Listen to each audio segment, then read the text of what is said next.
O empresário Carlos Dias se dedica à política há 16 anos. Já teve um mandato de deputado estadual e foi secretário municipal de Trabalho e Renda do Rio. Agora concorre a uma vaga no Senado pelo PT do B. Se eleito, promete fiscalizar os investimentos para a Copa do Mundo e a Olimpíada, além de combater a corrupção, entre outras prioridades. Pois é, e é com ele a nossa última entrevista da série com os candidatos ao Senado. Também aqui no estúdio a jornalista Neise Marçal. Boa tarde, Neise. Boa tarde, sejam bem-vindos. Boa tarde, candidato. Bem-vindo aqui ao nosso estúdio. Boa tarde, obrigado pelo convite. Bom, se eleito, de que maneira o senhor faria o acompanhamento dos gastos com a Copa e a Olimpíada? Dentro da forma regimental, você pode criar comissões de acompanhamento, você pode até mesmo ter requerimento de informações sobre determinadas situações específicas, o regimento permite isso. E acho que o mais importante de se definir a questão de fiscalização é a separação que deve existir entre os dois poderes. Hoje existe uma promiscuidade muito grande entre legislativo e executivo, e isso inibe tanto a função objetiva do executivo de trabalhar sem ceder a pressões inadequadas do legislativo e vice-versa. Então, eu quero manter uma distância e trabalhar, independentemente do resultado eleitoral do executivo, trabalhar em benefício do país e do nosso povo. Uma das suas bandeiras é o combate à corrupção. Como fazer isso no Senado? Essa é uma relação muito óbvia, porque nós temos instrumentos claros, o Tribunal de Contas atuando com independência, o Ministério Público Federal, nós temos que investigar as obras e não é uma questão meramente demagógica de chamar de corrupção, mas a aplicação objetiva dos recursos, porque às vezes tem situações que se aplicam mal os recursos, que nós podemos reverter, mas não existe dolo por parte daquele que aplicou.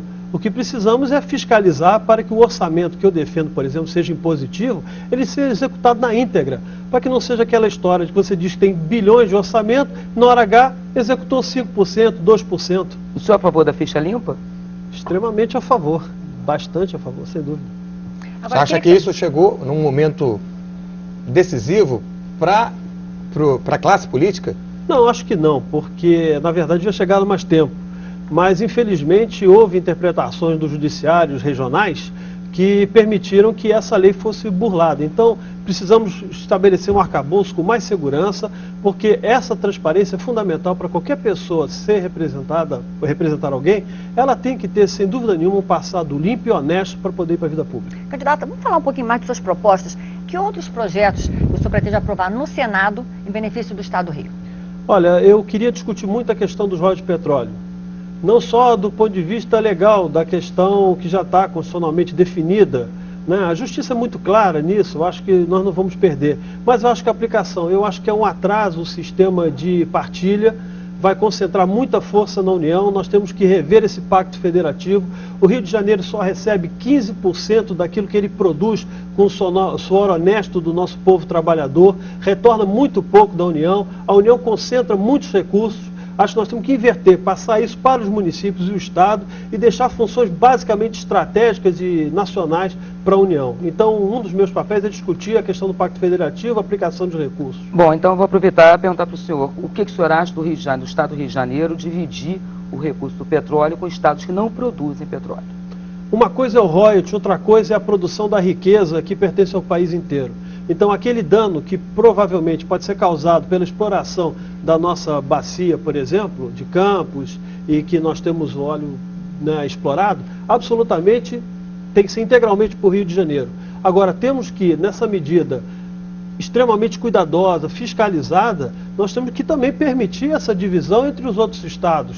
Isso é um produto de uma riqueza nacional. Agora, o dano objetivo causado ao Rio de Janeiro tem que ser reparado, então nós não podemos fazer isso. E quero também discutir o seguinte, o ICMS no destino, por exemplo, como acontece hoje, nós temos que reverter, recuperar esse dinheiro para o estado do Rio de Janeiro. O senhor acredita que o brasileiro paga muito imposto? E se sim, o que o senhor proporia para mudar isso? Primeiro que eu sei que paga, todos nós sabemos, as pessoas é que não sabem, né? No seu feijãozinho, no seu arrozinho, o trabalhador de uma maneira geral que é taxado diretamente no imposto na fonte, esse não escapa, então é super taxado.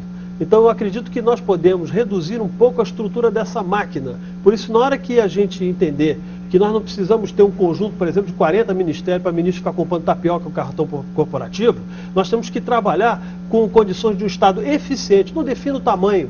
eu defino ele que preste serviço de educação, saúde, segurança, transporte e que tenha um tamanho compatível com o serviço que precisa prestar. Eficiente, não adoto estado mínimo, estado máximo, não tem essa filosofia. O meu objetivo é o seguinte: eficiente e fundamentalmente fiscalizado, transparente, para que a gente possa ver que cada recurso que nós aplicamos com o nosso trabalho E na no Estado Previdência, volta. candidato, alguma mudança você procuraria? A Previdência eu quero recuperar cada centavo, não só desviado, mas também a aplicação de recursos indevidos de dinheiro da Previdência, que ocorreu ao longo de anos e anos.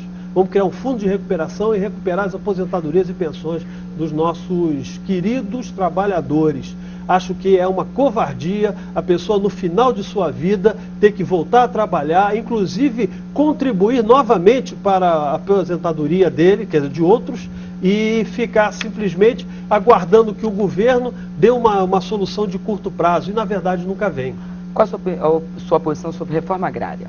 Reforma agrária, eu acho que nós temos estoques de terra imensa. Nós precisamos distribuir essas terras, precisamos dar efetivamente condições qualitativas para as pessoas que recebem essas terras de trabalhar, financiamento de longo prazo, de 30, de 50 anos, e começar a fazer estudos locais para saber qual é objetivamente a função e a vocação de cada área para que as pessoas possam trabalhar efetivamente Candidato, na terra. reforma política, o senhor é a favor do financiamento de campanha? Sou a favor do financiamento público de campanha, porque acho que nós temos que equalizar esse custo e todos os outros candidatos, independentemente de suas condições partidárias, etc., têm que ter uma disputa equilibrada. Sou a favor também que tenha um tempo mínimo de televisão para as candidaturas, porque às vezes você tem partidos menores que não têm muita expressão ainda, mas tem pessoas de expressão e de ideia que precisam ser conhecidas pela população. Bom, agora eu vou pedir para o senhor me responder sim ou não, uma espécie de um pinga-fogo, sobre alguns temas. União civil entre pessoas do mesmo sexo. Sou contra. Liberação da maconha. Contra. Outra, redução da maioridade penal. Também sou contra. Descriminalização do aborto. Sou contra. Eutanásia. Sou contra. Pena de morte. Também sou contra. Candidato, uma última pergunta. O que o senhor vai fazer pela educação no Senado?